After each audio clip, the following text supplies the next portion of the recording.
السلام علیکم ورحمۃ اللہ وبرکاتہ۔ امید ہے کہ آپ تمام حضرات بخیر و عافیت سے ہوں گے۔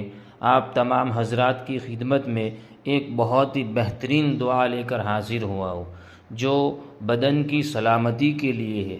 رسول اللہ صلی اللہ علیہ وسلم روزانہ صبح اور شام کے وقت یہ دعا 3 بار پڑھا کرتے تھے۔ وہ دعا یہ ہے: اللہم عافنی فی بدنی، اللہم عافنی فی سمعی، اللہم عافنی فی بصری، لا الہ الا انت۔ اب اس کا ترجمہ بھی سن لیجیے۔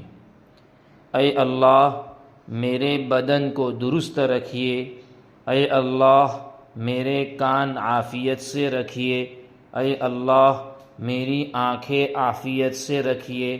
آپ کے سوا کوئی عبادت کے لائق نہیں۔ بہت ہی بہترین یہ دعا ہے۔ اس دعا کو صبح اور شام 3 مرتبہ پڑھنا ہے، اور اس دعا کو اپنے دوستوں میں شیئر کرنا بالکل نہ بھولیں۔